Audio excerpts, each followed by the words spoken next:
আমরা প্রত্যেকে জানি এনার্ক মানে লেয়ার্স কোম্পানি এনার্ক যে স্মার্ট ওয়াচ এটাকে নিয়ে কত কন্ট্রোভার্সি হয়েছিল। একজন টেক ইউটিউবার টেক বার্নার সবাই জানি আমরা, উনি এক নতুন টেক প্রোডাক্ট এই এনার্ক স্মার্ট ওয়াচ লঞ্চ করেছিল। বাকি ইউটিউবাররা যখন রিভিউ করতে আসে তখন তারা হ্যাং ল্যাগ এটিসি এইগুলো দেখতে পাওয়াতে অনেক রকম কন্ট্রোভার্সি শুরু হলো। এইরকম ব্যাপারগুলো তো আপনারা সবাই জানেন।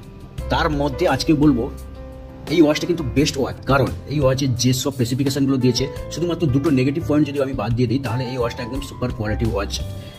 দুটো নেগেটিভ পয়েন্ট ফার্স্ট বলে রাখি, এক, নেভিগেশনের সেন্সার কোনো নেই, এটা একটা বড় মিস্টেক। সেকেন্ড, অটোমেটিক ব্রাইটনেস বাড়া কমার জন্য যে অটোমেটিক লাইট সেন্সার থাকে সেটি কিন্তু নেই এখানে।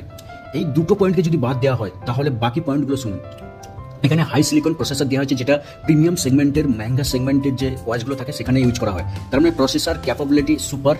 হয়তো সফটওয়্যার অপটিমাইজেশন আগে ঠিক ছিল না, সেই জন্য এই প্রবলেমটা হয়েছিল। এখন বর্তমানে সফটওয়্যার অপটিমাইজেশন আপডেট হয়ে যাওয়ার পর এত স্মুথ অ্যান্ড ইজি কাজ করে। 2 নম্বর পয়েন্ট, এটি IP68 রেটিং আছে, মানে এটি ওয়াটার প্রুফ, ডাস্ট প্রুফ, সমস্ত রকম। এখানে ফিটনেস ট্র্যাকিং এর জন্য 6 অ্যাক্সোমিটার সেন্সার দিয়েছে, মানে সমস্ত রকম ফিটনেস ট্র্যাকিং এর জন্য এই সেন্সারটা কাজ করবে। এর যে ডিজাইনের যদি কথা বলি, আমি এই ডিজাইন দেখতে পাচ্ছেন যে ইন্ডিয়াতে ফার্স্ট অক্টাগোনাল ডিসপ্লে, মানে এই ডিজাইনটা জাস্ট ক্রেজি লেভেলের ডিজাইন। এর আগে এরকম কোনো ডিজাইন আসেনি বা কোনো কোম্পানি সাহস দেখায়নি। এই যে ডিজাইনটা একদম চোখে লাগার মতন ইউথকে অ্যাট্রাক্ট করবে এরকম একটা design. AMOLED display 1.85 inches AMOLED display দিয়েছে।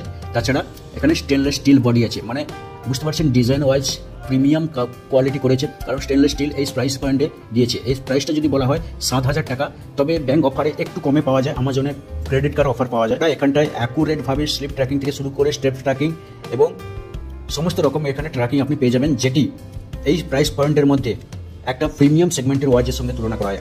অ্যাপেল ওয়াচ কিংবা কেউ স্যামসাং আল্ট্রা সিরিজের ওয়াচের সঙ্গে তুলনা করছে।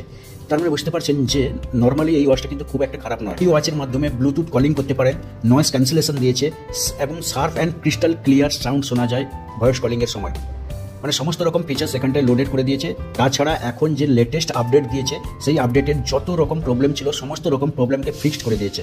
যেমন ম্যাগনেট চার্জিং যে ম্যাগনেট ছিল তার ইস্যু ছিল, এখন কোম্পানি প্রত্যেকে নতুন করে যারা অর্ডার করছে কিংবা এর আগে যারা অর্ডার করেছিল তাদেরকে প্রত্যেককে এই নতুন ম্যাগনেট চার্জিং ম্যাগনেট দিচ্ছে। এটা অনেকটা স্ট্রেন্থ এবং স্ট্রং ম্যাগনেট, সেটি প্রত্যেককে দিচ্ছে। ছাড়া এখানটায় যে ম্যাগনেটিক স্ট্র্যাপ ছিল সেই স্ট্র্যাপটা অনেকেই কমপ্লেন ছিল যে খুলে যাচ্ছে, কিন্তু কোম্পানি সেটাকে ধ্যানে রেখে তার জন্য আবার প্রত্যেককে নতুন একটা স্ট্র্যাপ ছোট্ট পাঠাচ্ছে, যেটা আসানিসে খুলবে না।